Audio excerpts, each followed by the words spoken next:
The world does not work the way you think it does. Nothing is what you think it is. And there are so many deeper and far better understandings of the way the world, the earth, government, commerce, religion, the whole human society on the earth works totally different than you think it does. And this is why people are not able to do anything about the bad situation that the world is sinking into, and is sinking quickly into a dark place. And the reason why is because the people of the earth, not just of my own country, the people of my own country, but the people of the world have no way of doing anything. They have no power to make anything happen. So the problem being, and the reason why America in particular has no power, we can cry and complain and we feel that we're free because we can go out on television and rant and rave in the streets with signs and talk about how how bad the system is, but there's nothing we can do about it. And the reason why is because knowledge is power. And without the knowledge of how things actually in point of fact work, then you're never going to be able to change or do anything to make it better. And I said a couple of times before, if you own a Rolls Royce, but if you're out in the desert and it stops running, your air conditioning stops running and you start, you're not going anywhere. Well, if you're not a Rolls Royce mechanic, then you're going to need help because you don't know how anything works. Well, that's the way America is today. The American people, along with probably the rest of the world, is equally as smart enough to know that the whole world is in trouble, the whole earth. But nobody seems to know where it's coming from. It's like the old, I remember a politician many years ago saying the situation in the world today is like a stereo when it first came out. I mean, it's all around you, but nobody knows where it's coming from. So that's the reason why I have been doing what I have for the past 56 years, personally trying to talk to people about how much they don't know and trying to point the way to where the information is so that for the first time, Americans, especially my fellow Americans, can understand how America works. And nothing is further from the truth than how you think the world works. And so I've been trying to find the best guests that are far better at presenting this kind of deep and important material. And I've had many dear friends who are experts on this subject. And I will for sure be having more experts on this general subject of the occult or hidden way the world really works. But tonight I wanted to especially thank my guest for being with me because an incredible mind that he has and the way that he is able to explain deep and dark things. And I've often said that the world works on smoke and mirrors. Well, what does that mean, smoke and mirrors? Well, it just means that nothing is what you think it is. And this is why you keep butting your head up against the wall or a mirror, because you keep thinking you know what you're doing when you don't know what you're doing. So my guest tonight is named Kurtis. And I've talked with Kurtis before. I actually had him on the show before, but I'm going to have him on more now because his kind of information is, I feel, very important. I don't know anywhere near what he does, but I know enough to know the subject matter is important. And I've been looking at it and talking to experts for many years about this general subject of the occult or arcane, occult, hidden way the world really works. And so with that introduction, just realize I'm not the authority on anything, but I do have some really wonderful friends who are rather, highly intelligent on the things which I see, but they can explain better than me. I'm not the authority. But with all of that said, I hope Kurtis is with us. Are you there? Are you there, Kurtis? Can you hear me okay, Jordan? Yes, I can hear you just fine. All right. Okay, so as I've said before, I understand the occult, and the word occult simply means hidden. So I understand the hidden or the occult world of finance. I've been talking about it for many years. I know about the dark underpinnings of Western civilization, how government really works, how organized crime actually operates, and religion especially is my subject that I have always loved to talk about.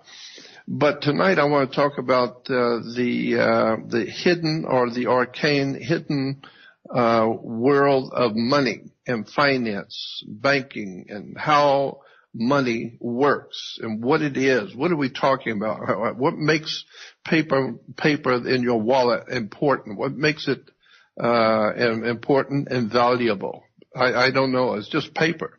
So that's why I've asked Kurtis to come on and explain to my audience so I can understand too, something about the hidden system of finance and the world that we live in. So I don't know if that's enough of an introduction. I don't know if that's enough of an introduction, but that's the best I can do. Well, now I'm nervous. Okay. How in the world can I follow that? By the way, you've been at this as long as I've had the Spirit of God in me.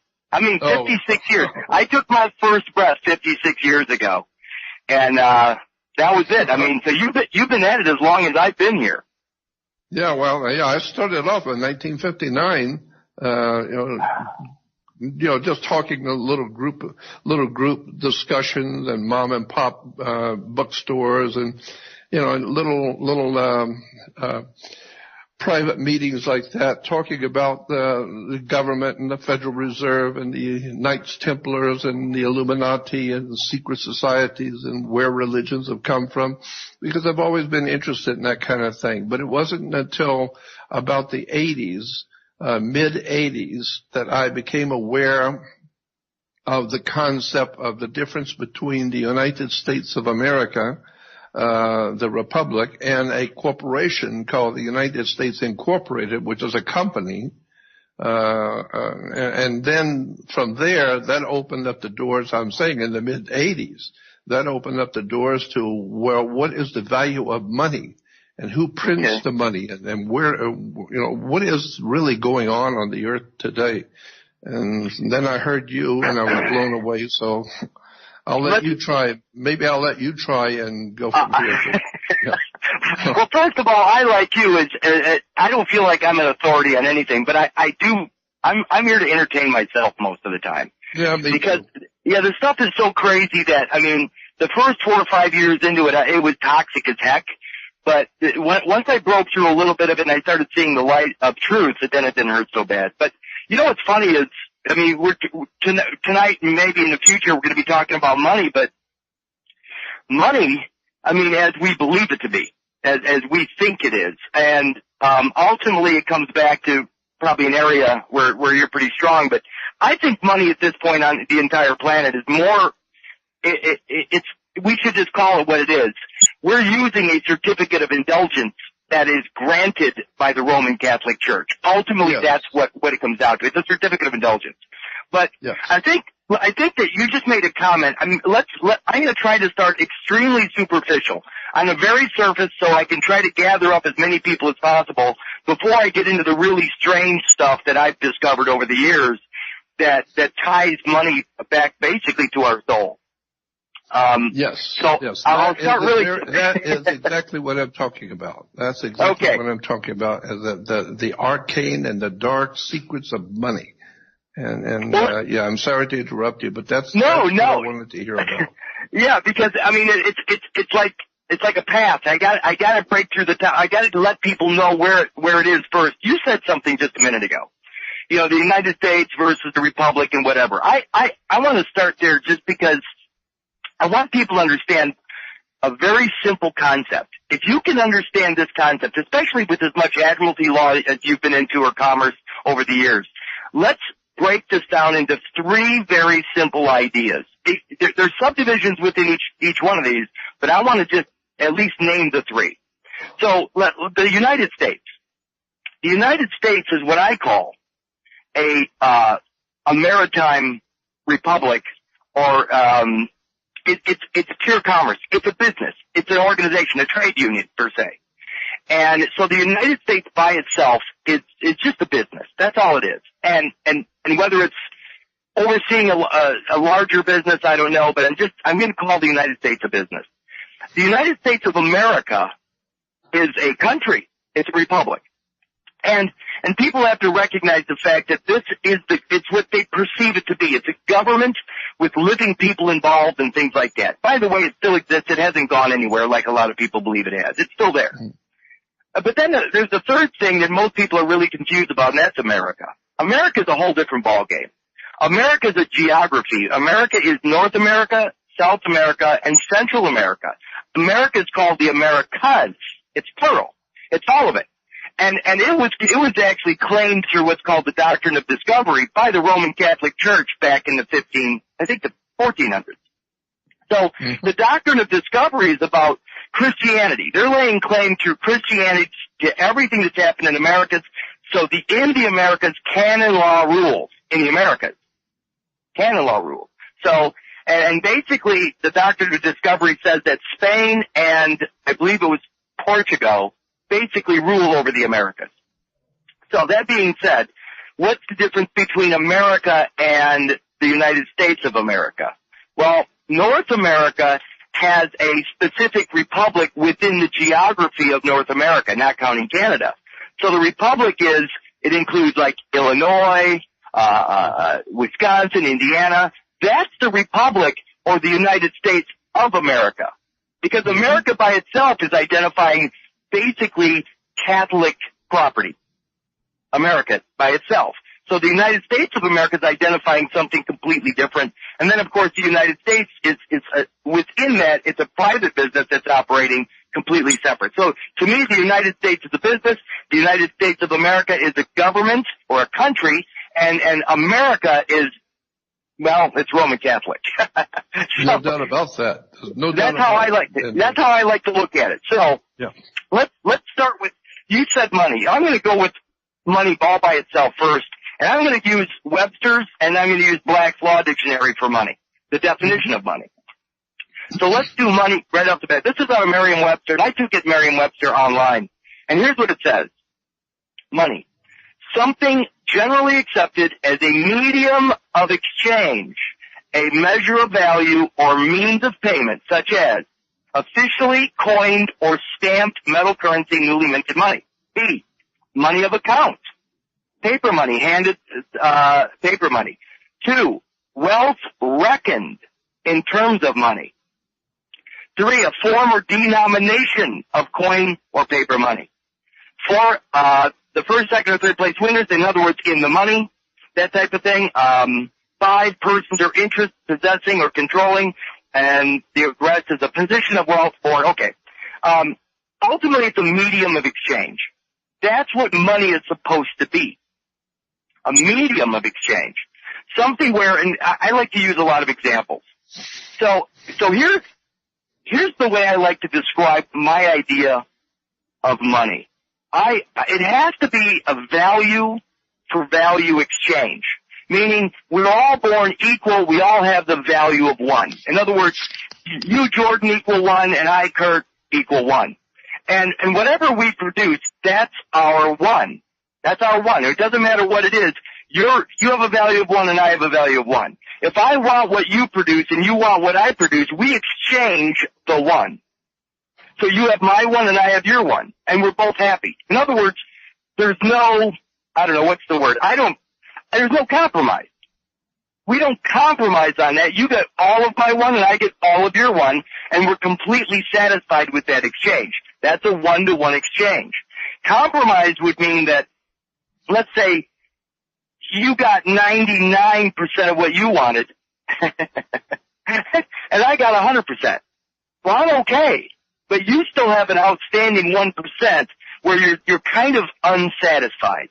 Meaning that that's an open door. Meaning it's somebody that can offer you that last 1% could drive a wedge between your agreement with me, because they're going to offer you the full 100% you're looking for. I think of it this way, a compromise. Compromising in a marriage.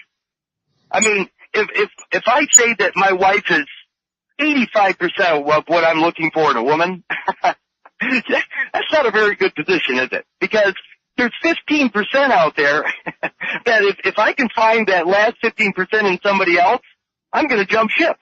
I'm going to go someplace else. And so I don't believe in compromise. I believe that when you make an agreement, you're agreeing to that one-to-one exchange. Here's the problem with the system as it is right now, that I see it.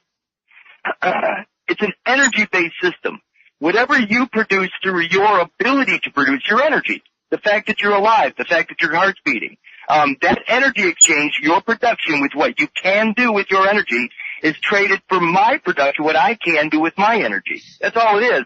And what they've done is they've created a system to where there's a man in the middle, the middleman, who doesn't offer any energy at all to the exchange. He doesn't offer anything, but he takes out.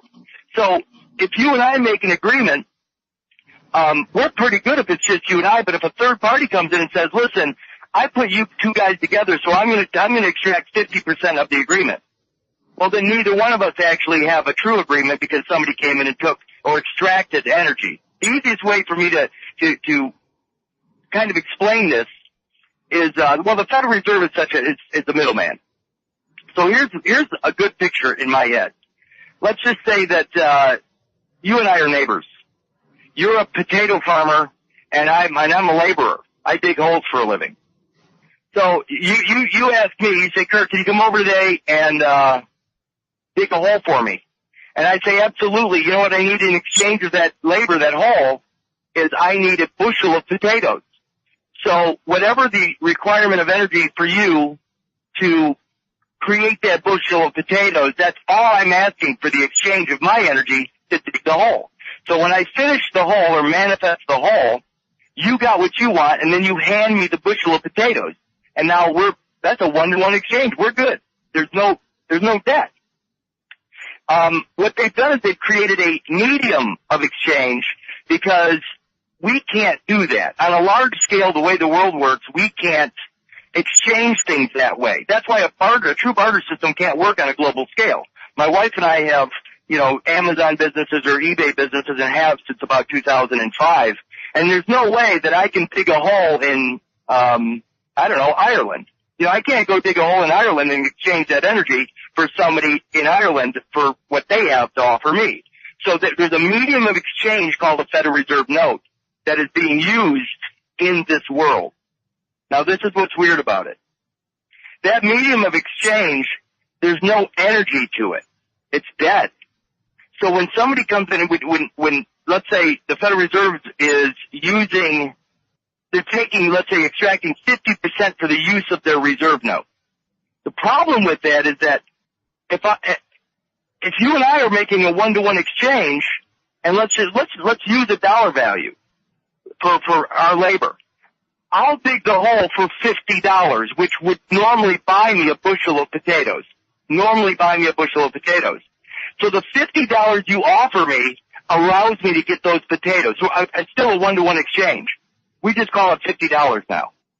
The problem is that the $50 doesn't have a full $50 value if somebody's extracting 50% of the energy of the $50. That means that if you give me $50 for me manifesting a hole in your backyard, if you give me $50, that $50 because the Federal Reserve middleman took out his 50% share, the $50 you gave me now is only worth $25 in purchasing power. I lost 50% of my end of the deal because the Federal Reserve extracted its energy from that medium of exchange. So what you really have to give me, if we're agreeing to a $50 bushel of potatoes, you're going to have to give me $100 of Federal Reserve notes, because the Federal Reserve is going to extract their 50%, which brings it down to $50 in purchasing power, and I can still get the bushel of potatoes. See, that's what the middleman does. The middleman extracts the energy. They've done nothing. They've put in nothing, but they're extracting out a source of energy. So we can never actually make payments. We can never actually pay each other the way it's designed.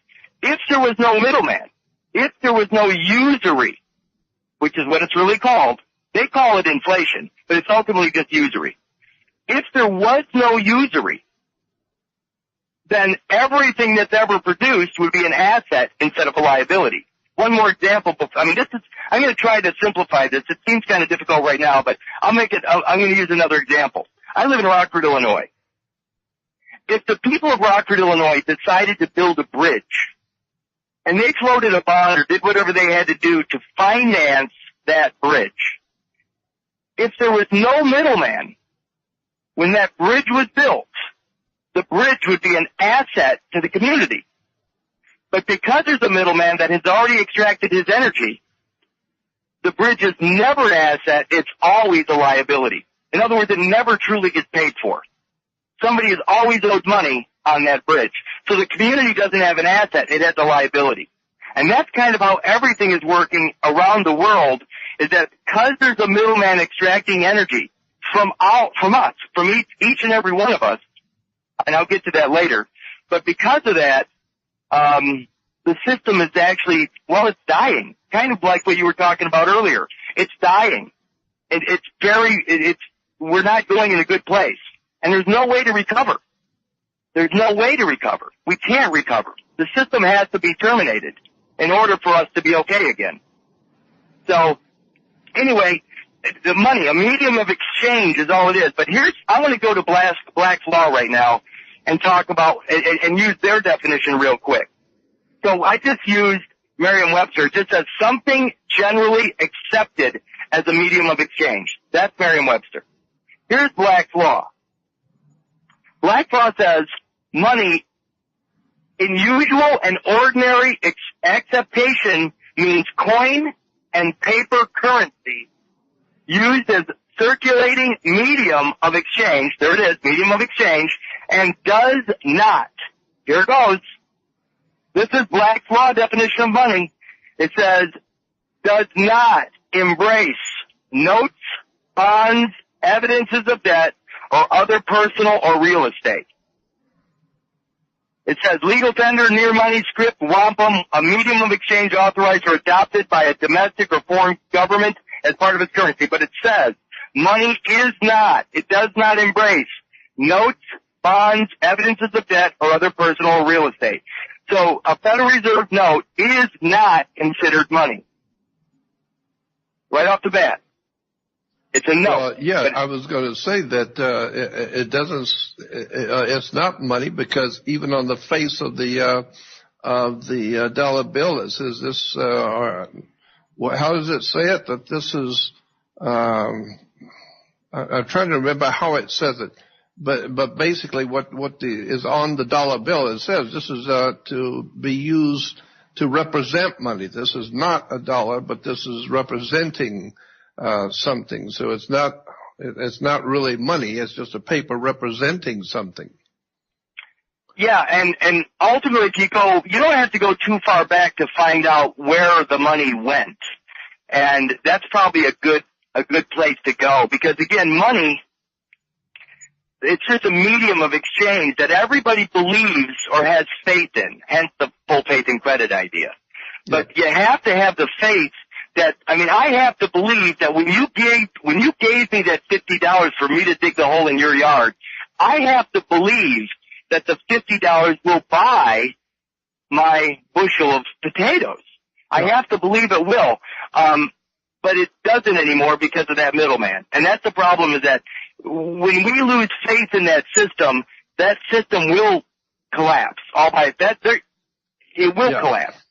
Okay. Let me throw this in too. I think this is going right along with what you're saying, and I think it will help the audience too. Suppose and people have heard me say this before, but maybe some haven't. Suppose I want my office painted, and you are a painting contractor. So you come and check the job and see what's required, and you give me a price to paint my office of $100, say, and I accept. We're talking about commerce and business. And then you come and paint my office, and when you're through, you turn around, and what do? As a contractor, you hand me a bill, and the bill is for $100. Well, you just handed me a bill for $100. I reach into my wallet, and I pull out a $100 bill and hand it to you. So now you're happy because I paid you. No, I didn't pay you. I gave you a $100 bill. Why? Because you gave me a $100 bill. So I didn't pay you anything. I discharged the debt. I didn't pay the bill. So that's why you don't owe anything. You don't own anything. You don't own your home. You don't own your car. You don't own your boat. You don't own your plane. You don't own nothing, period. Why? Because you never paid for it. You discharged the debt, but you didn't pay the bill. So if you had given me a bill for $20, I give you a $20 bill. If you give me a bill for $100, I'll give you a $100 bill. So the bottom line is, I didn't pay you anything. I discharged the debt. Now you owe me $100, and I owe you $100, so we're even. No, we're even. Neither one of us got anything, but you did the work. You know. You got a painted office.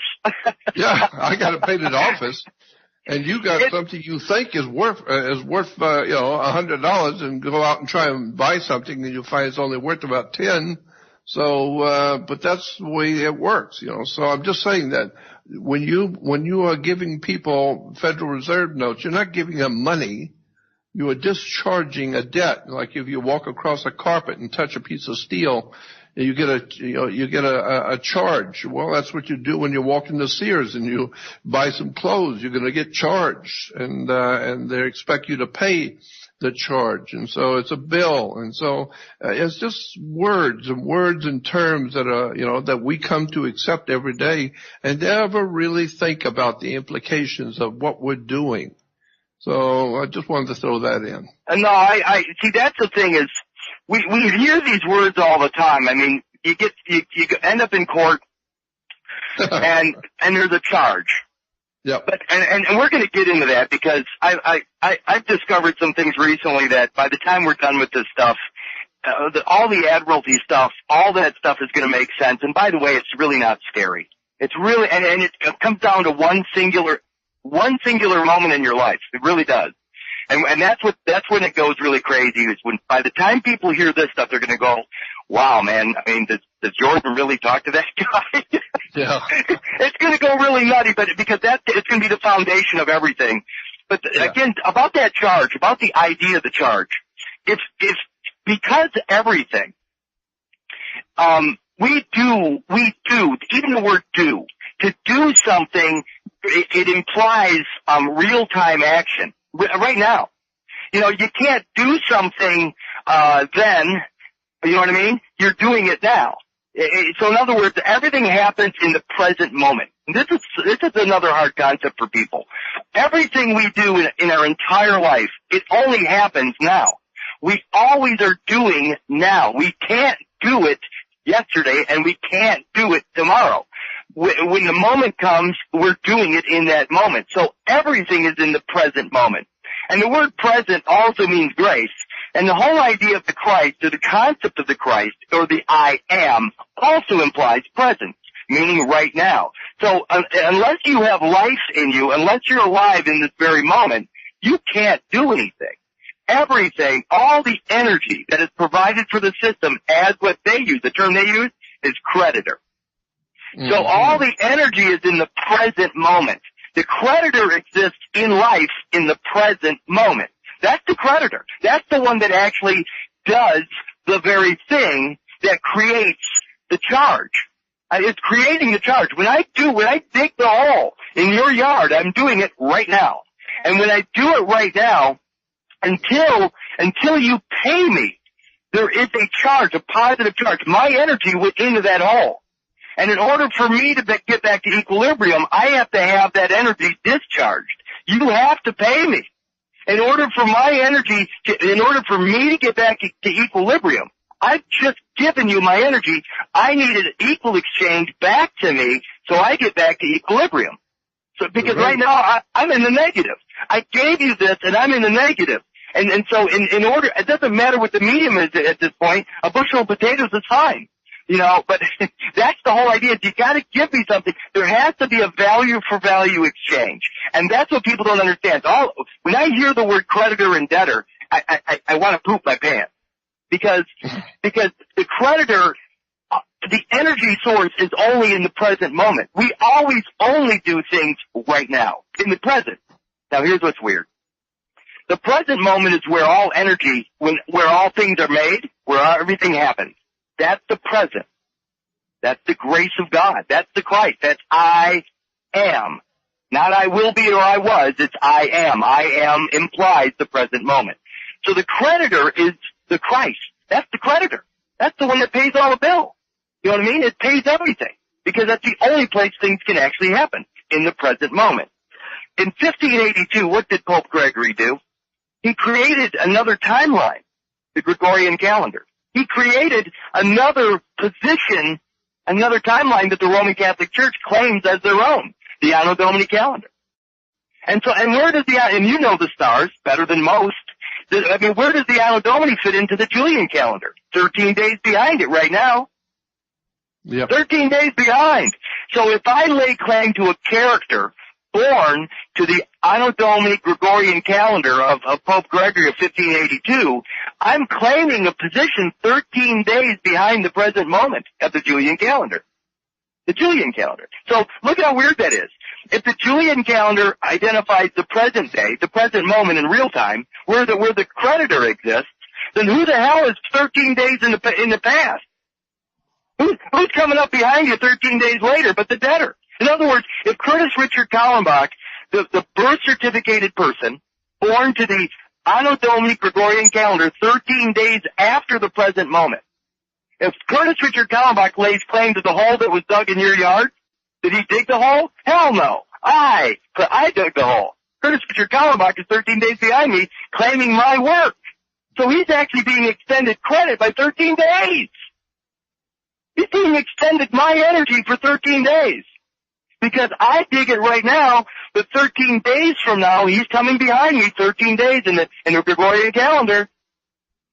He's behind me 13 days taking my credit. Think about this. It's Wimpy saying, I'll gladly pay you Tuesday for a hamburger today. This is the weirdest thing, is people have no idea that this split personality, these two positions, these two different calendar positions, the real-time, real-moment Julian calendar versus the calendar that's 13 days behind. There's a 13-day differential right now. And that's where all the interest lies. The interest is between the present moment where the Christ actually does the work, the I am does the work, the energy actually creates the energy, puts the energy in, and the character 13 days behind claiming that position. That's a note of debt. The guy in the behind, Curtis Richard Kallenbach, that birth certificated person owes the I am in the present, owes him. There's your differential right there. The present moment generates the charge, and the guy behind is the one that has to discharge it, or vice versa, I should say. Mm-hmm. Because the credit, think about it. I get a 13-day extension of credit. I'm claiming the whole right now, 13 days. You see what I'm getting at? I'm actually getting paid for the whole 13 days in advance. Remember, this is weird. This is a tough concept, but the present is the future to the past. The present is the future to the past. So right now is the future to 13 days from now. Well, I remember coming across that more than one time, that the Catholic Church was changing dates, and during the Middle Ages, rewriting the calendar, and there was and I never understood why they were changing the dates and calendar. But what you were saying brings up another interesting point, that your body is a biological battery. If it wasn't for electricity, you couldn't move. So it's biological electricity, but electricity nonetheless. And so you're a biological battery. And then if someone's going to charge you, then if you can't deal with that charge, then they will put you into a cell.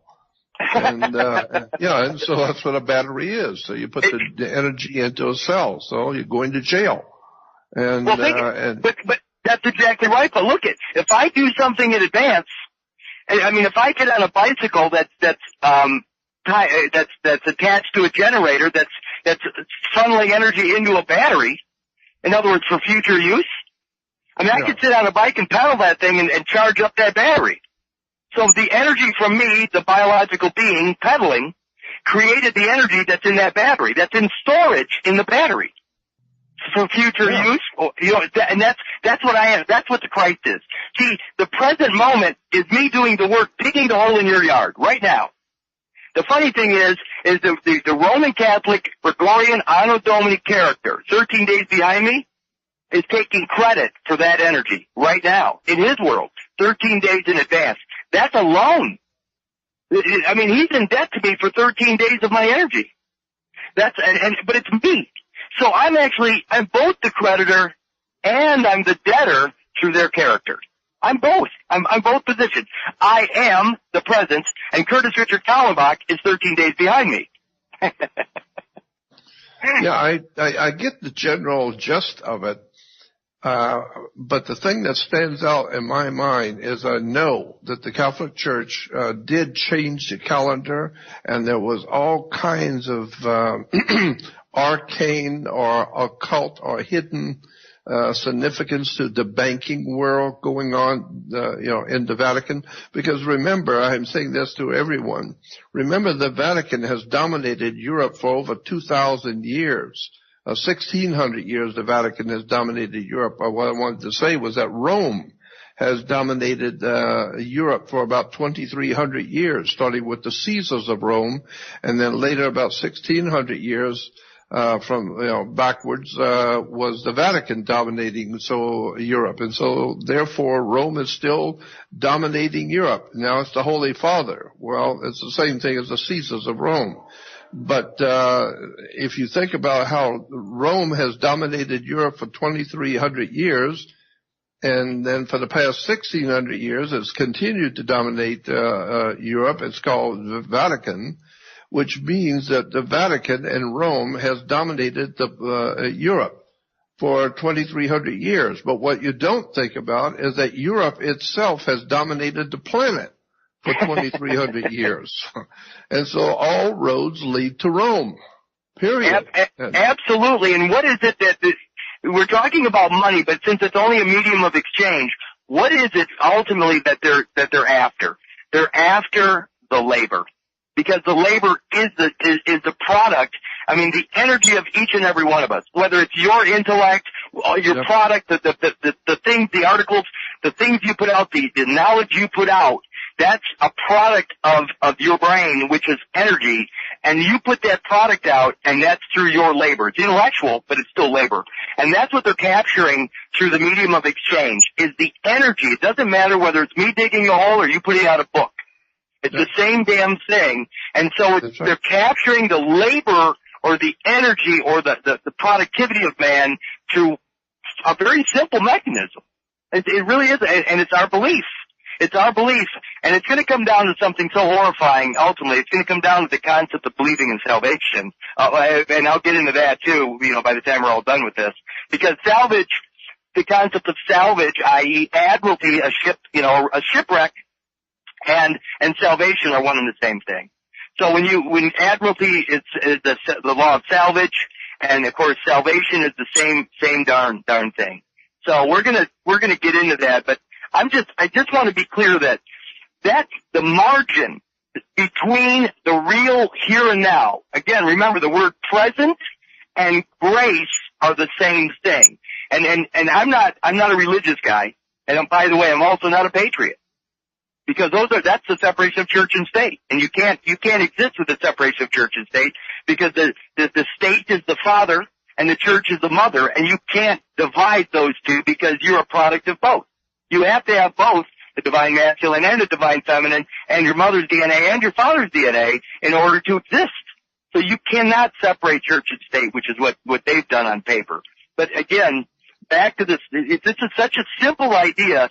I have a tendency to make things really difficult.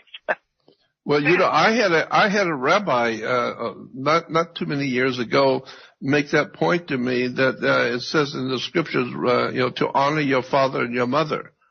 And he said, your father is government and your mother is the church and religion.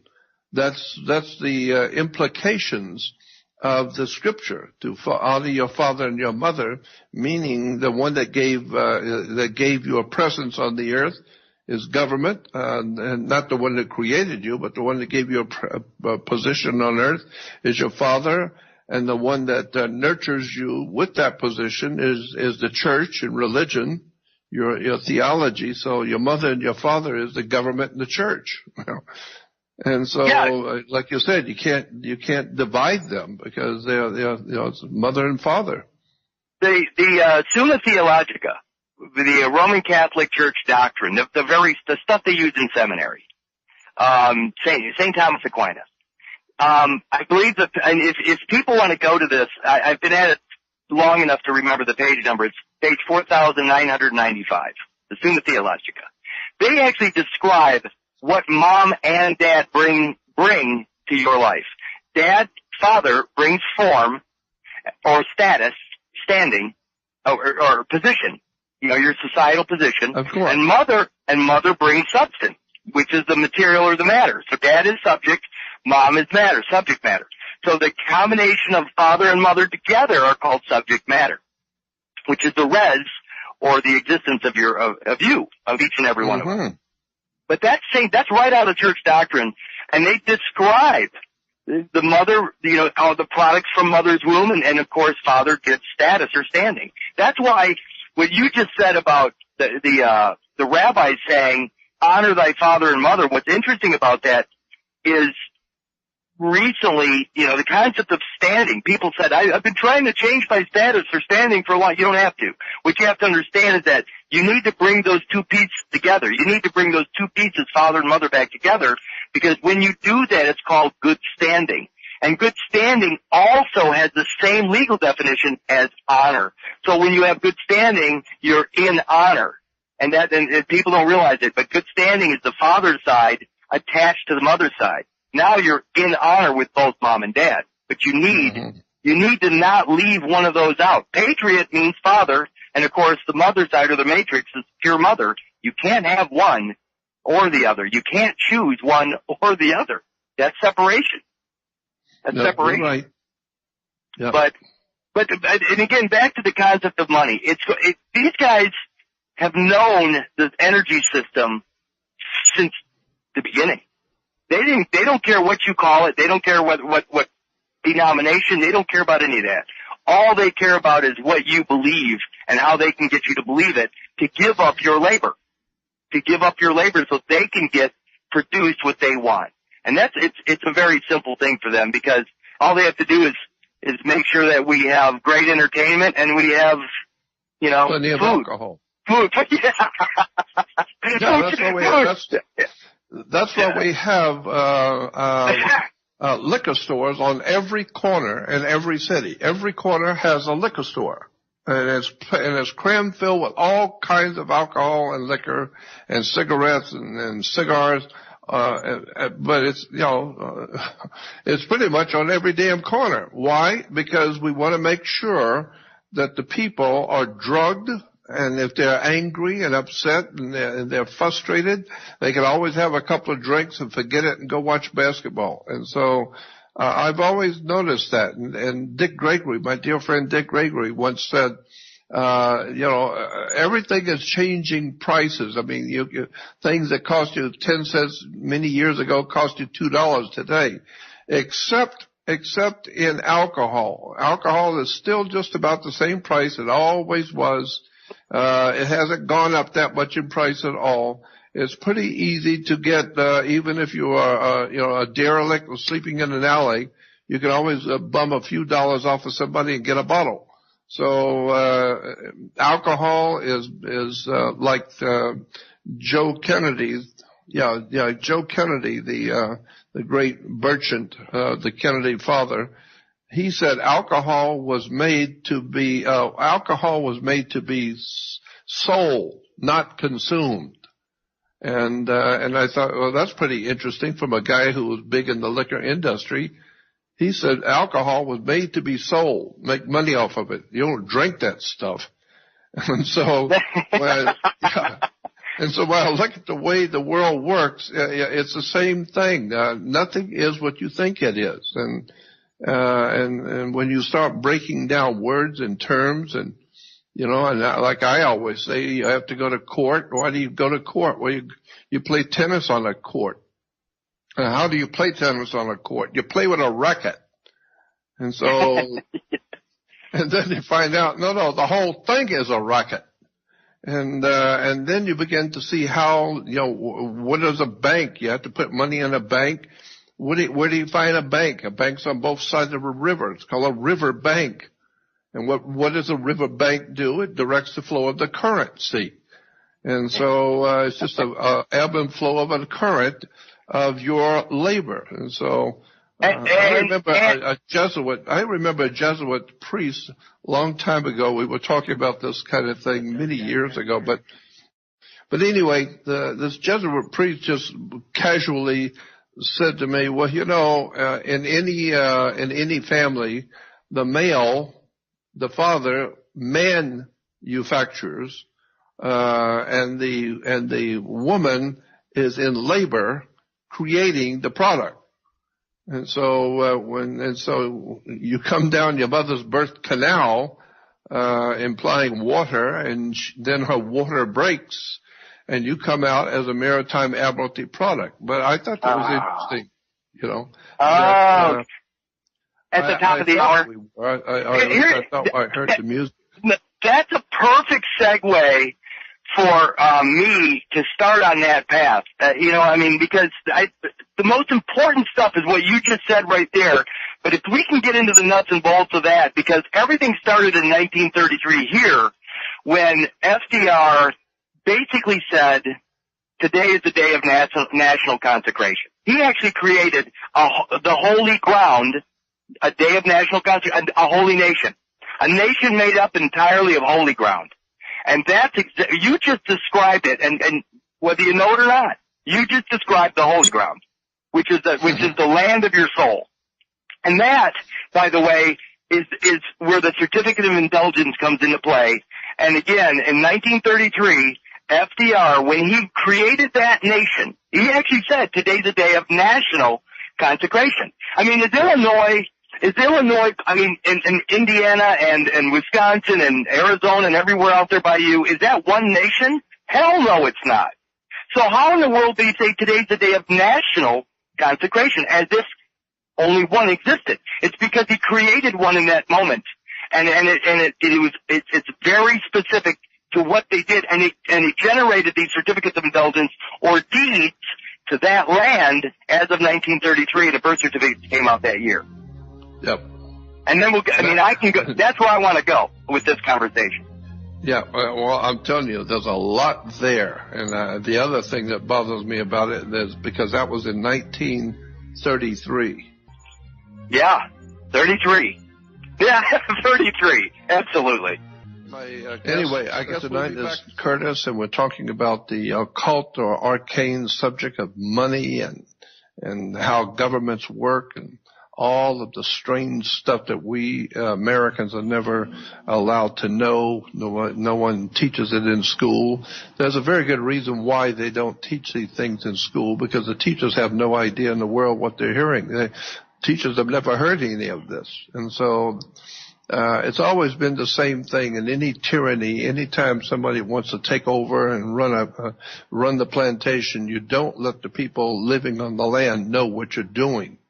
So all of this has been kept from us purposely so that we would not know how our government works, how money works, how our churches and religions and synagogues and all of the other institutions that we humans have built up to control each other. I mean, I just remember as a kid hearing the plight of man's inhumanity to man.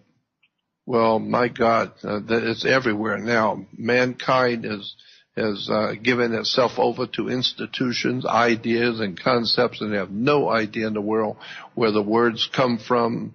They're not able to fathom how money works, and we were talking about labor and how the church is always been in charge of your labor. Well, keep in mind, the church is there when you're born, when you get married, and when you die. So they bring you in, they nurture you while you're here, and when you leave, they own everything from day one. So the other thing I wanted to bring out too, that I feel is very important to say at this point, is that when we look at Washington D.C. and look at the history of that area we call Washington D.C., you can see we today, the Americans, U.S. is nothing more than a regurgitation, redoing of the Holy Roman Empire. Well, America is the ancient Roman Empire come back to life because first of all, the history books will tell you that the center of power, the very seat of power in the Roman Empire was on a hill, and it was called Capitoline Hill. And today we here in America, we have a Capitol Hill. And the history books will tell you that in order for Caesar to officiate over the Roman Empire, he had to, quote, go up on the hill. And so many history books talk about when Caesar was up on the hill, the Capitoline Hill, or Capitol Hill. Well, hell, that's what we have. We have a Capitol Hill, and we hear these pundits and paid prostitutes talking every night on radio and television about the president was up on the hill today, et cetera, et cetera. Well, what are you doing up on the hill? Well, he's presiding over the Roman Senate. So it's the Senate and the people of Rome up on the hill. And even that one particular area that we call the Federal Enclave or the Federal Enclave, that 10 miles square, whatever it is, we call Washington, D.C., District of Columbia. Originally, that 10 miles square in the very beginnings, way back before the founding of the U.S., the people who owned that 10 miles square called it Rome, R-O-M-E, Rome. It was referred to as Rome. I just think it's interesting that they carved out a 10 mile square and call it Washington, D.C., and change the name from Rome to the United States, to the District of Columbia. So what we're talking about here is not I've said this before and I want to stress it again. We're not talking about a Jewish conspiracy or the Illuminati conspiracy. We're talking about the quite simple way the world works. Rome dominates the earth, period. All roads lead to Rome. So there's where we need to, get some correct understanding. It's an extraordinary story of betrayal and ignorance and ill-informed public that does not realize America is under a Roman Catholic domination. If you don't think so, go back and look at the words and the terms with the founding of this country, and especially all the obvious things.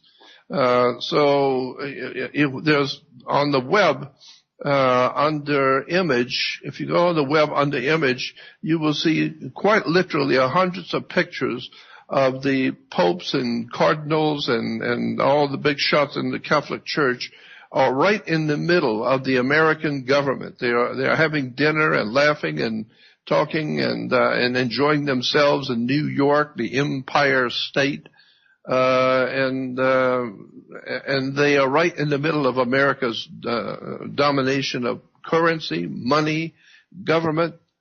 It's the Roman Catholic Church and the Vatican with its military arm, the Jesuits, who are actually behind all of this brilliant strategy and brilliant thinking that has given birth to the matrix that we in the world today live under. I believe it all goes back to Rome. Like I said, all roads lead to Rome. So that's my feeling about it. I was born and raised in the Catholic Church. All of my family were Catholics. I'm not saying the Catholic people are bad. I'm talking about the history of the corporation, the history of the operation out of the Vatican. It has nothing to do with the poor Christian and poor Catholic people. I'm talking about the business of religion. And this is why the mafia, all so close to Roman Catholicism and the Roman Catholic Church, the mob always talks about is just business. And this is why every time some big shot mafiosi dies in Chicago and New York, the Catholic Church has major, big burial services and all kinds of accolades from the Catholic Church about what a wonderful man Al Capone was, what a wonderful man all of these great organized crime figures. They're all buried in with the Catholic Church. So, like I said, the church is there when you're born, when you get married, and when you die. The church dominates the world, period. And so that's what I want. And all of this was dreamt up by Jesuit theologians and international gangsters out of Europe. All of these concepts we're talking about tonight, very, very dark stuff. But you have to understand the church is involved in Europe for 1,600 years, and that's where all of this stuff comes from. America is merely the latest rendition of the Roman Empire. And I hope Kurtis is still there with us. I love this. And remember that Ignatius Loyola, the guy that probably founded the Jesuits, remember what his entire goal was. His goal was to capture the soul of man. Yes, I remember reading that. I remember, and you know what? I thought about that. I don't know if they do it anymore, but there was a time when a baby was born while it was still in the hospital. The mother was in, quote, laboring to create the product that her husband manufactured. But when the baby was born, they would take the feet of the baby and put ink on it and stamp it on a page. So it wasn't a handprint; it was a footprint. And I thought, is that why they're trying to register your soul? Because that's what your bottom of your foot's called, your soul. So I just see that there's a lot of dark stuff going on in what we call religion and commerce and banking.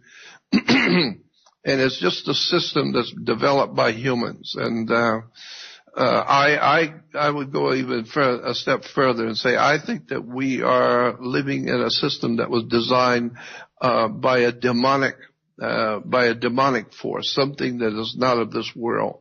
Something I call preternatural, not supernatural, but preternatural, meaning not of this world. I mean, you ask any Catholic or any child, well, where's God? And they point up, out there into the sky. Well, God's out there in heaven.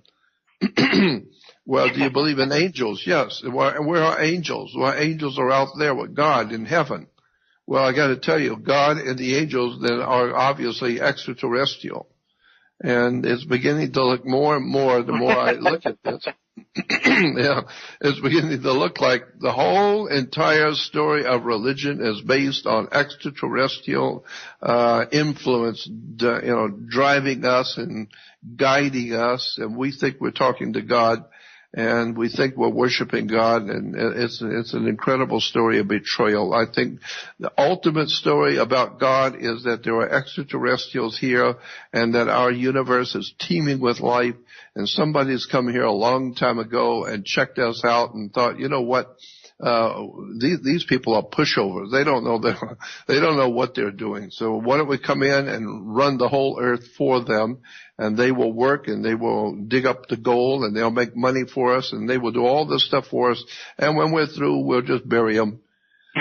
So that's what I think is going on now. I think that we are being led by extraterrestrial or higher intelligence in the universe. I mean, I don't care if you want to call it God or whatever you wish to call it, but all the ancient religions of the world recognize the fact that there's a higher power in the universe, and there's a higher power in our life. And so that's what we're really up against. And unless people realize it and realize the church today, the whole Christian church, Judaism, and the Muslim religion are all three part and parcel to something very, very dark and something very big and very old. And we need to wake up and find out your life, your money, your banks, your educational institution, everything that you depend on in your country and in your life has been manipulated by a higher power. And that's why I love to be able to bring to people the knowledge about how this stuff really works.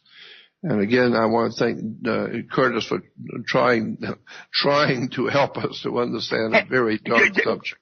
Jordan, what's the if you, off the top of your head, I already know what I'm asking, so I already know the answer, obviously. But you're familiar with the circumpunct? Somewhat, but I don't recall. Okay, the circumpunct obviously is it's a circle with a dot in the middle. Okay, that's a circumpunct. One of the oldest symbols for God ever. Was a circle with the dot in the center? Yeah, and now look at this. Look at how strange. I mean, I'm going to go into Admiralty and all that stuff right now, very simply, because you're talking about the mother's birth canal, the waters of mother, and things like that. Yep. Look how strange this is. The circumpunct, if you can envision that a circle being the ovum or the egg of the female, and the dot in the middle being the sperm of the male. In other words, a fertilized egg is God, because that's the act of creation, is it not? Yeah, that's exactly right. It is. So just the concept of fertilization and creation is an act of God all by itself. What's really funny about that circumpunct, or about a fertilized ovum, is that it's the only time ever where the male and the female actually they share the same time and space. It's a singularity. It's the only time ever where a man and a woman actually share the same space with their DNA. Yeah. And I get that. I understand that. That's really interesting.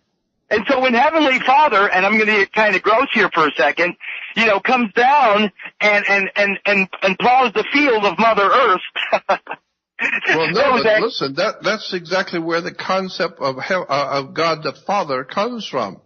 You better believe it. Back into the Babylonian, Sumerian, and the ancient Egyptian systems, especially in India and the Hindu system, one of the main names of God in the ancient Hindu was a god named Rain, R-A-I-N, Rain. And that was a name of a god, and he was referred to as God the Father. And he was impregnating Mother Earth with the sacred fluid. And so when he would impregnate Mother Earth with the sacred fluid, which we today call rain, and therefore she gave birth to all kinds of life, because God the Father had impregnated Mother Earth, Mother Nature. That's where the whole idea we get of God the Father. I mean, when you get into religion, there's another whole subject we could spend all night on where these ideas have really come from. It's an extraordinary story of how much we don't know about our religions and government and commerce and all the rest of it. But let's get back to what you were saying. I just wanted to make that point that Rome is still alive. We call it America.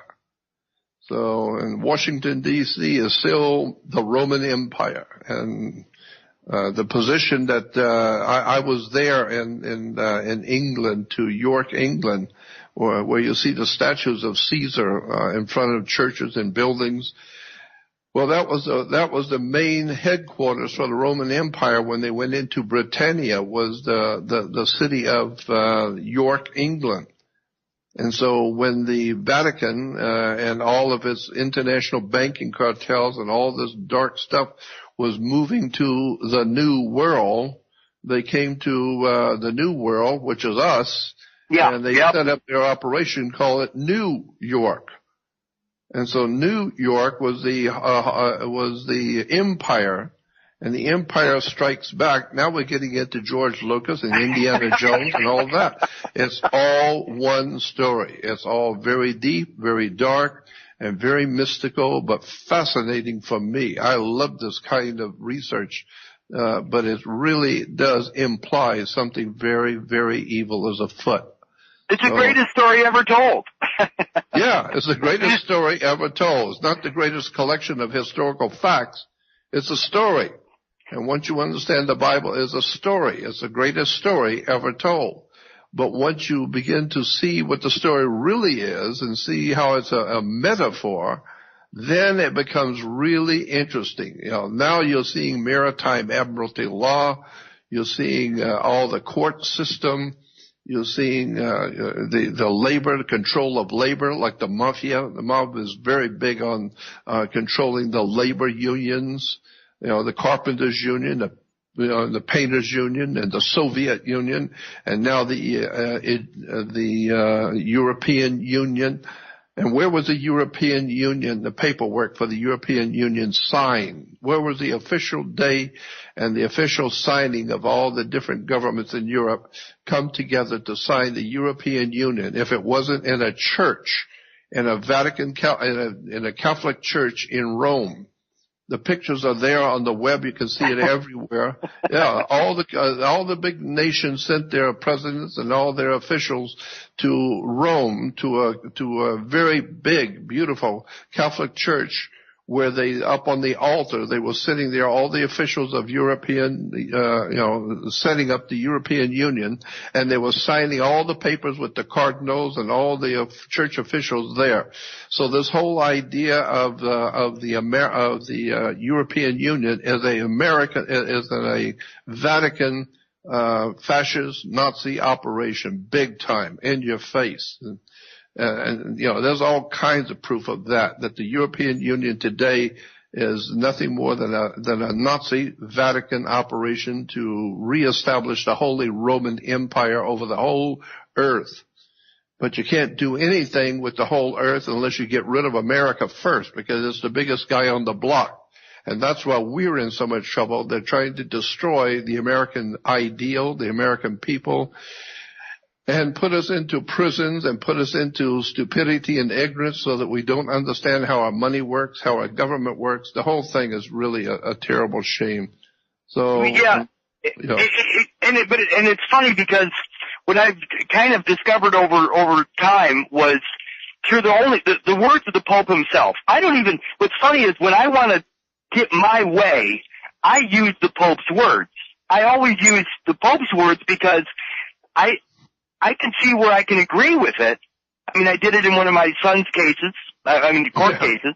I used the Pope's words, and believe it or not, they used the word innocent. My son was found innocent because I used the Pope's words from the position of father. So I used the Rerum Novarum that was written somewhere around the 1880s by the Pope claiming the father position over my son, and because I claimed to be the father, my son was actually found innocent. And it's strange because the Pope is claiming to be the father of the entire planet, basically, because all the children are ultimately illegitimate or bastard children, and they are. In fact, I'm about to prove that. One last thing I'll say before I get into this, because it's kind of fun. You'll like this, actually.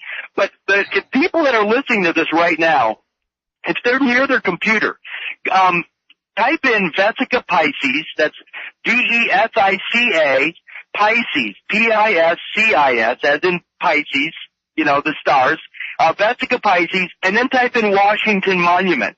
What you're going to see is an aerial view of the Vesica Pisces. And the Vesica Pisces is where two circles intersect. Yep.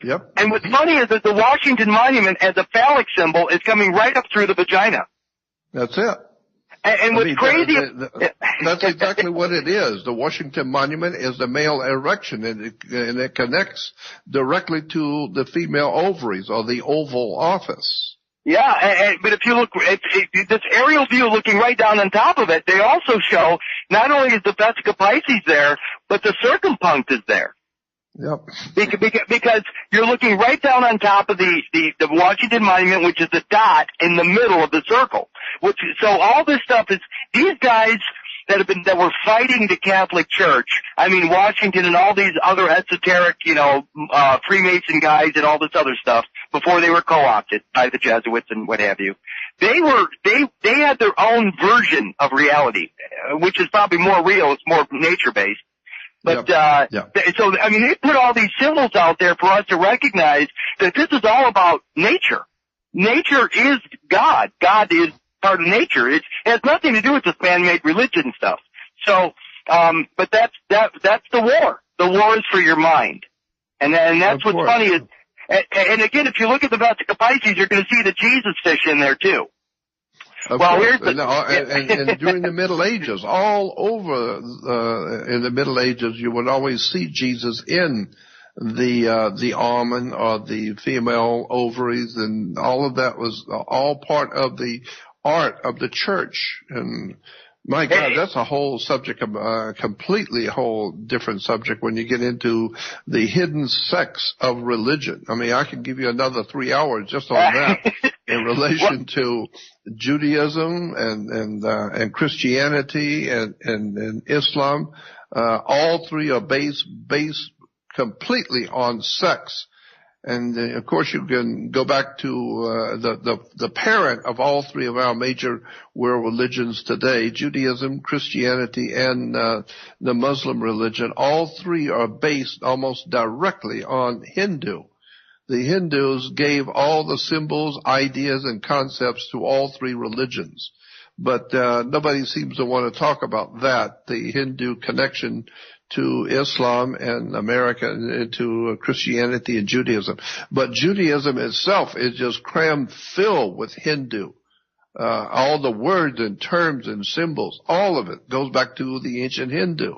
So, I mean, when you're looking at money and looking at all the arcane, strange, dark stuff about money and labor and the control of labor and then the control of people's minds with religion, this entire world that we live in is nothing more than a cesspool of ignorance and stupidity, and it's frightening because there's no place for us to come to. There's no place for us to go to.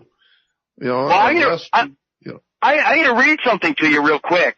That you'll actually. I hope it puts a smile on your face, because some of the things I've done recently, just in the past, let's say, few months. I actually have a letter here from the Department of Justice that basically says, I'll read it. It's just, even I'm smiling right now. It says, and this is from the Department of Justice, by the way. It says, "Dear friend." The Department of Justice is calling me a friend. Oh, yeah. Which means I'm not an outlaw.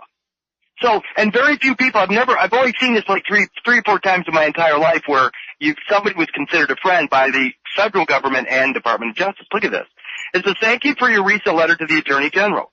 We reviewed the information," and by the way, the information that they reviewed was my birth record. My birth record. And something I said about it, which is going to lead me up to the certificate of indulgence here.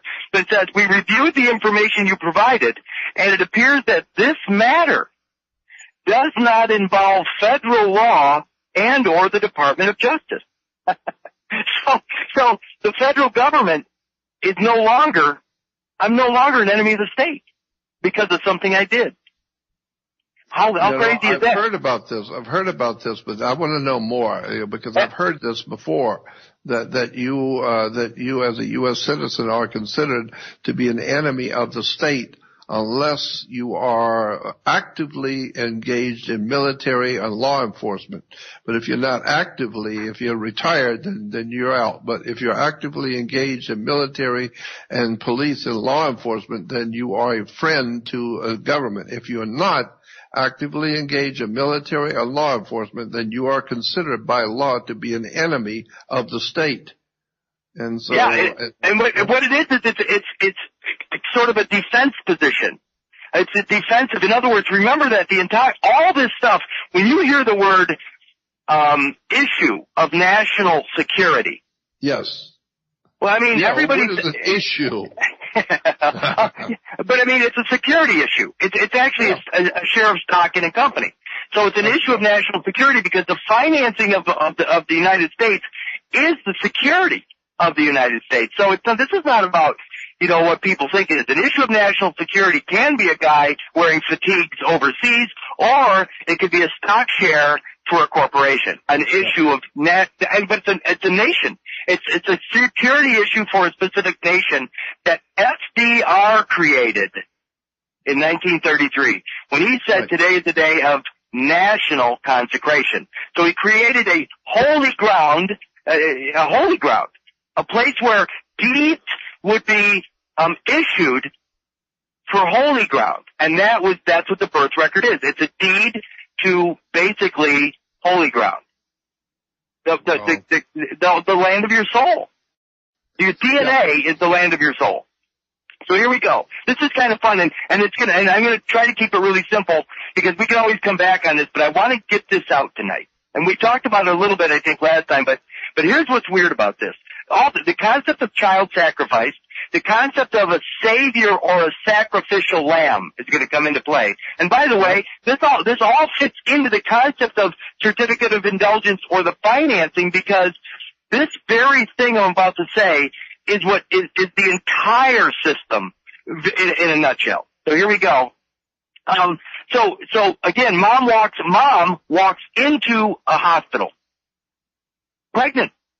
In other words, she's carrying a package in her womb. And does she stop by customs when she goes into the hospital? Of course, you know enough about the Knights Hospitalers, or the Knights of Malta, to know that they were there to receive Christian pilgrims, correct? Mm-hmm. That's right. Okay. So a hospitaler, the Knights Hospitalers, I believe the Knights of Malta actually are the ones that lay claim to most hospitals in the world, because they're there to receive new Christian pilgrims. So here we go.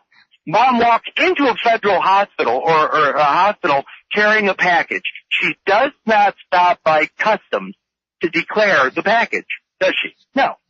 She delivers the package inside that territory, wherever that is, the hospital. But so does she call customs right then and there and say, hey, listen, I'm declaring this newborn? No, she doesn't. So there's no declaration there. They wrap baby up and mom and dad take baby back home. Do they call customs before they remove baby from that territory and say, hey, I'm declaring my new son, my new daughter? No. So there's no declaration. And you got to think about this. You're in this territory, and basically you've never declared going in or out of that thing that happened right there. So there's no record of baby Jordan anywhere. So what is the record for? Well, the record is an event. It just marks the day or an event or some happening. They're not really saying it's anything specific. Well, what is left behind in the hospital? I'll use me as an example. So my mom goes into the hospital carrying a package. She delivers baby Kurtis in the hospital, doesn't declare baby Kurtis. My dad doesn't lay claim to me. Nothing happens. They take me home. There's no record of me even existing at this point. But what does my mom leave behind in the hospital? She leaves three things. She leaves some paperwork that has a title, Curtis Richard Kallenbach, on it. She leaves that behind. She also leaves some DNA. In other words, the very essence of my existence, the fetal tissue. It's called afterbirth. And so she leaves behind my fetal tissue, and she leaves behind her maternal afterbirth.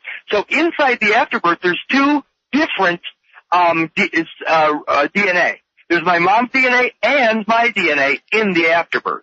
So there are 3 different things left behind in the hospital that go basically abandoned. So she abandons the title because she doesn't take that with her. She abandons my DNA, even though I, baby, went home with mom and dad. My fetal tissue is left behind, and my mother's DNA is left behind as well. So, here's what's so strange about this. Now we're going to go back into the concept of admiralty. My mother's DNA, I'm going to back up a little bit here because we don't have a lot of time, but we have enough time for this. We're going to go back to the idea of the circumpunct, the circle with a dot in the middle. When my dad's sperm fertilizes my mother's ovum in my mother's womb, that is the beginning. That's where my father's DNA and my mother's DNA blend, and through dedifferentiation and all this other stuff, it becomes unique DNA to me. It becomes my DNA. Is it my father's DNA? No. Is it my mother's DNA? No. It's unique because it's a combination of both, and it's my property. That's the first of my kind. That's the beginning of my existence. So within 21 days of that, it's called a zygote at this point. That zygote is my DNA now, exclusively mine. Within 21 days of that fertilization, the heart, there's enough of a heart there to actually receive a signal from wherever that signal comes from. The Pleiades, some star system, I don't know, and I'm not going to pretend to know.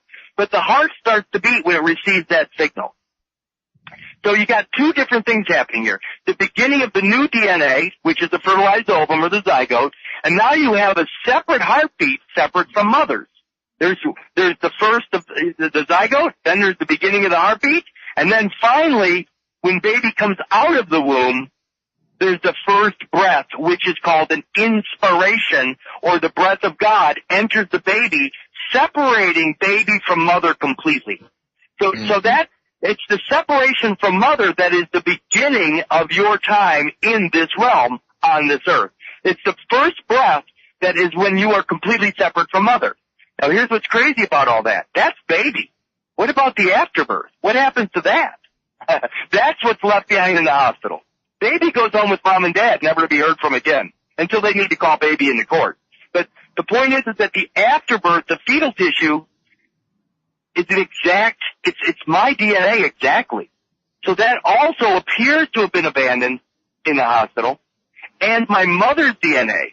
What's interesting about my mother's DNA is that my mother's DNA is not a combination of mom and dad, is it? It's just my mom. Yeah, this is where it gets nutty. I'm going to go biblical on you.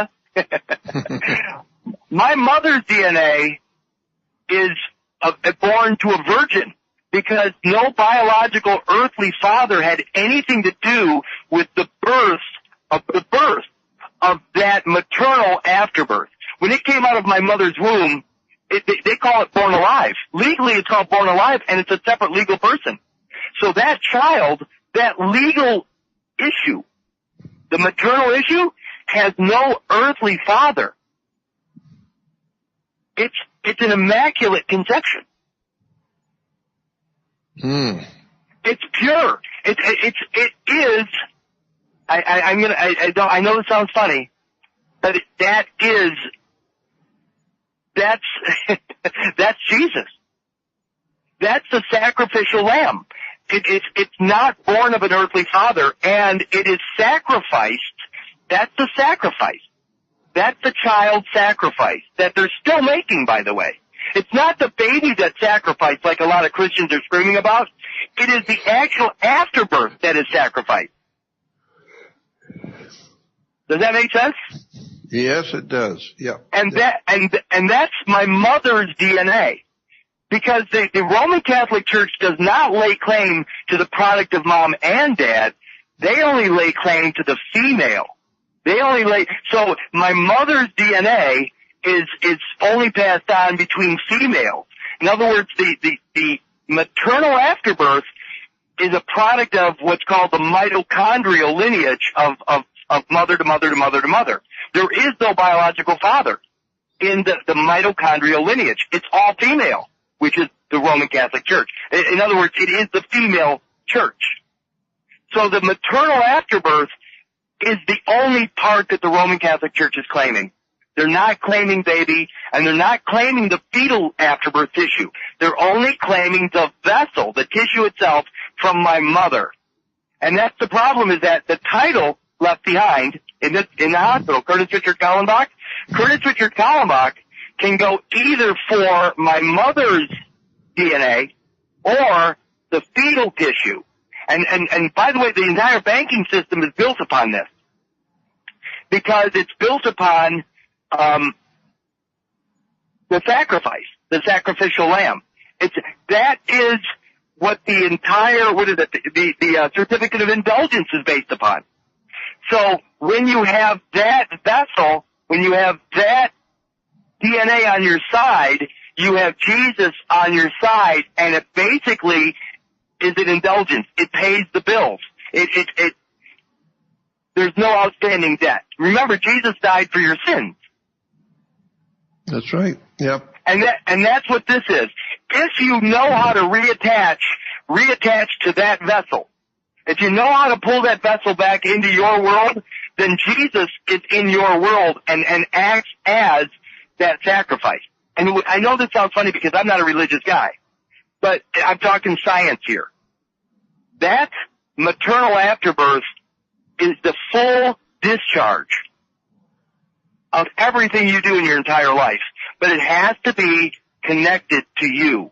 If it's not connected to you, it becomes all the problems in your world. If it is connected to you, then you're basically safe. It's you got to think of it as like a ship that is out there, and it finds you in the Sea of Commerce and it pulls you out of the water. I mean, doesn't Jesus walk on water? That's right. Mm-hmm. Just like a boat stays on the surface of the water, a vessel stays, a boat, and that's exactly what happens. I believe that the story of Noah is the story of the Sea of Commerce coming over the top of the world. Not real water. I'm talking about the Sea of Commerce. And the only way you can survive such a flood, i.e. the Sea of Commerce, I mean, if the whole world is covered in the Sea of Commerce, what do you need to survive? In other words, your only salvation would be if you had a boat. You need a boat. Yeah, you need a ship or a boat. Yeah, you need a ship. And when you have the maternal afterbirth, which has its own name, has its own title, when that ship is registered back to you properly, then you have your own salvage vessel. You actually have Jesus on your side, so every time you fall in the Sea of Commerce, your own vessel, your own salvage ship comes and saves you. If you don't have a ship to save you and you fall in the water, then you get salvaged by somebody else's ship, and a salvage lien is then placed against that action. So that's where we could go into this at a later date. But when you have your own salvage vessel, i.e. Jesus, on your side, you never have to worry about the commercial world. Because they're never going to have a salvage lien, i.e. charges. You accept the charges, Kurt? You accept the charges, Mr. Kallenbach? I'm never going to be brought into a courtroom again because I have my own vessel. I have my own salvage vessel. I have Jesus on my side. When I fall in the water, the Sea of Commerce, my boat's right there to pull me out. I'm good to go. You know that this also has connections with the Jewish religion, where the mother is paramount when you're finding out who is a true Jewish descendant. It goes to the mother, not the father. And that's why you need to stay connected. In other words, what is the flags or the sigils of the Mideast? You have the crescent moon and the star. Mm-hmm. That is the Madonna and Child. The star is the Christ, and the moon itself is the mother. That's so you right. have the Madonna and Child is the star and the crescent moon. This is why also that the moon is always connected to romance. It's true, yeah. Because the moon is a romantic, meaning romance, with bringing in women and romance. The moon. And of course, the moon has a lot to do with the woman's periods, and it draws water. I mean, all of this goes back to ancient religious occultism in the Jewish world and the Middle East and the Roman world, especially in the Greek and then Roman world. And all of this implies that there's a bigger picture on how the earth works and how the world runs, and what banks are, what police are, how all of this stuff is connected behind the scenes. And that's why I'm always saying on all my shows that you really don't appreciate how the world really works until you get someone who's explaining all the dark intricacies of the way we live and the way we live life, with the words and the terms and the powers that are over us. It's a world of knowledge that most people will never be privy to know about. You just said something right there. And early, right when you were starting the show tonight, you said knowledge is power. What people don't realize is that the word information, if you go into the Black's Law Dictionary, you'll see that information and the word knowledge are one and the same. And the information is exactly what mother signs when she's filling out those forms. She becomes the informant. So she's creating the very information that provides what? Intimate knowledge of your existence, because that information is tied to your DNA. That's the most intimate knowledge there can be, because it's the essence of your existence. It's the knowledge. It's knowledge of your essence. It doesn't get any more intimate than that.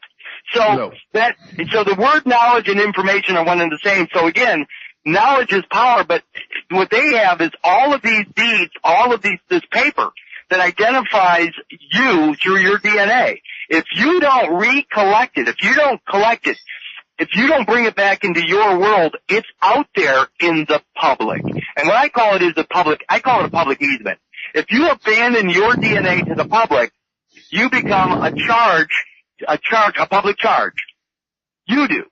We do. We all do. If we don't reclaim our DNA, if we don't get that back into our possession, if we don't occupy our own bodies, so to speak, then we become a charge to the public. And that's the problem here, is that instead of running away from the name, what we have to do is understand how to reclaim our lives from the church. Think about it this way. It's almost like a basket being dropped off on the steps of the church, an abandoned child. That's kind of what this is like. If we don't reclaim our lives, we're always under the care of the church wardens. Always. Right. For our entire life. Yeah. Well, I guess the following question would be, how is this possible to do this? Because I understand the basic concept, but where would you start to learn how to do this, to get your life given back to you and your freedom?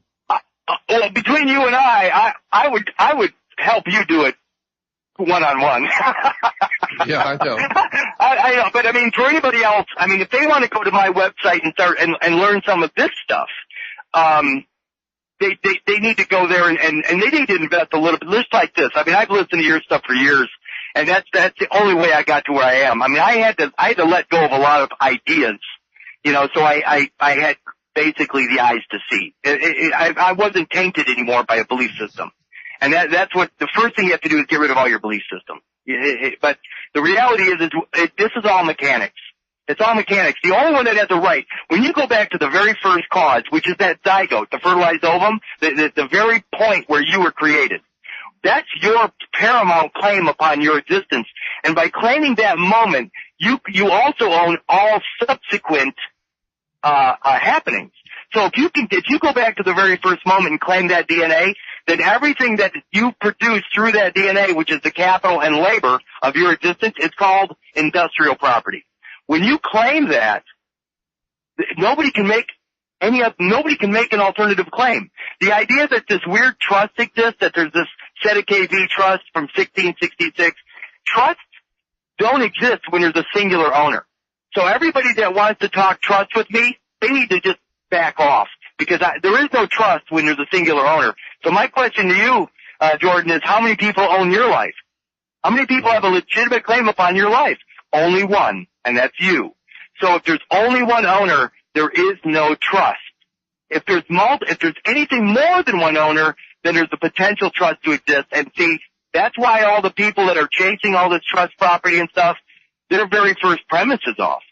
If your first step is in the wrong direction, I don't care what you find along the way, it's wrong. So, and it's very simple. Claim the first moment, claim that circumpunct moment where the zygote, where mom and dad's DNA first come together and your unique DNA is generated from that moment. And by the way, it's not as difficult as it sounds. But when you do that, and then you relink the vessel, the mothership back to you, now the Madonna and child, the mother and child, all that stuff gets relinked, and ultimately you become the owner of your life, and nobody will ever bother you again. I guarantee you. It's so weird. And this is mechanics. It's not a belief system. It's just mechanics. So do you have information on your website that is written that people can sit and read and try and figure it out for themselves? Yeah, absolutely. In fact, this letter, everything that I've ever done is available at that site. And again, I'll take people one-on-one, and you would be a special case for me anyway, just to get your stuff done. But anybody else, they can go to, www.kurtisrichardkallenbach.xyz and start listening to this stuff. Seriously, just start listening to it and change the ideas about religion or change your ideas about patriotism. None of it exists. It doesn't exist in nature. Why would it exist in reality? It doesn't. So we need to let go of all that stuff, because ultimately, remember that the father side of the equation is your government. Your mind is your government. And your body is the universe that needs to be governed by the mind.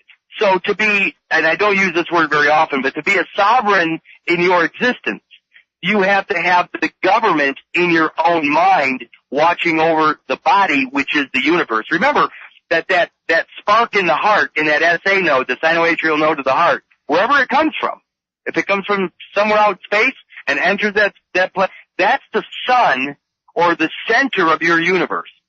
And so all the cells in your body are the constituency of your existence. But the seat of your government is in your mind, in the temple. And if you don't govern yourself, if you believe something erroneous, like there's a savior, or if you believe in religion, or if you believe in some external government, then that's going to be your government. So sovereignty is basically, it only extends from the top of your head to the tips of your toes. That's your sovereignty. You're not sovereign outside of that at all. Everything is within the self. So again, these are very simple concepts for people. I'm not sovereign over anything you do, Jordan. I don't have any claim to anything you do, because my kingdom is from the top of my head to the tips of my toes. That's it. Yep. There's nothing beyond that.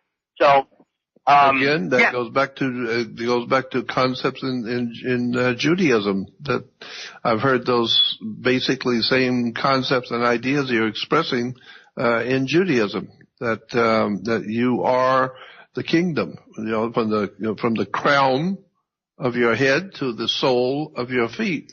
There you go. And the mother is very important in distinguishing whether you are a Jew or not, is from the mother. All of this, of course, implies that there's a far, far deeper reason in Judaism for all of these, similar facts.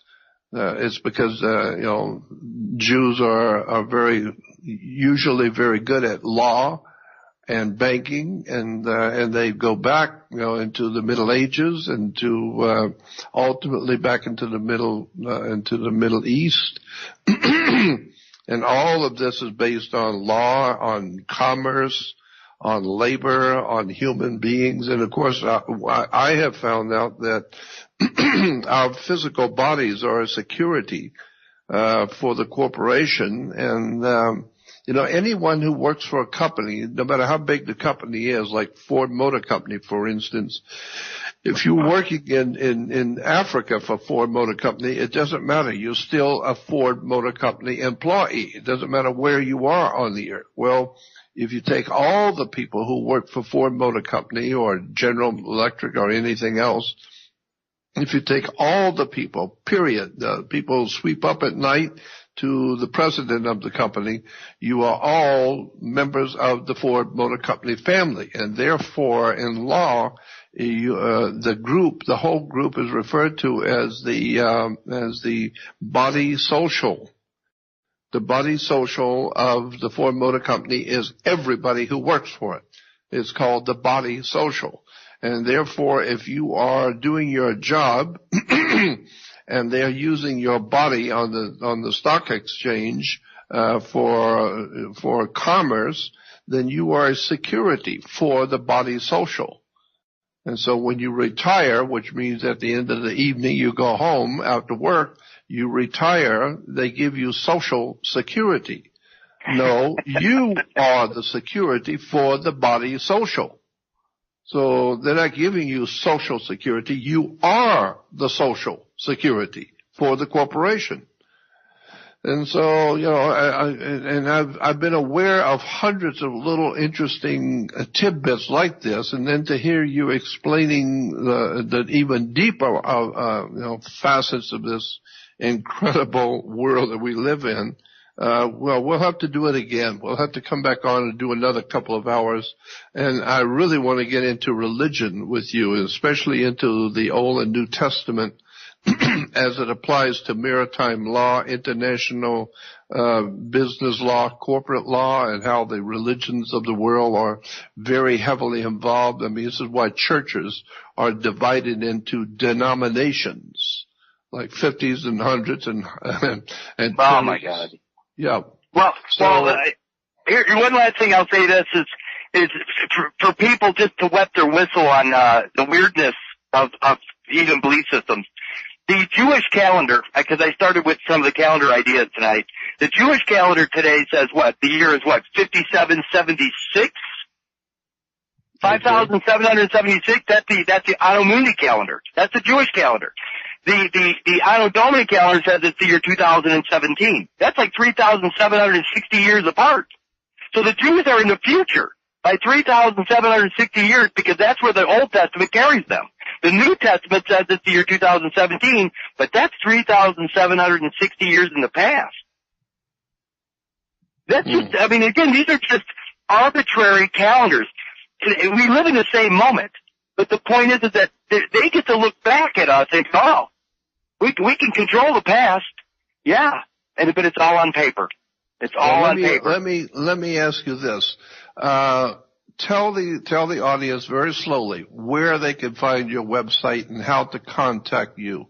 This is very important that people do this kind of research on their own. And if you've got all the great stuff there on the website, then tell everyone where to find your website and where and how to contact you or whatever. Because I know there are going to be a lot of smart people who want to follow up on this. So tell us where to find you. There's the only website right now that I have up and running, it's been there for quite a while, is www.kurtisrichardkallenbach.xyz. Everything's there that they could possibly want. And of course they can contact me directly through that website or just go and email me directly at kurtiskallenbach@gmail.com.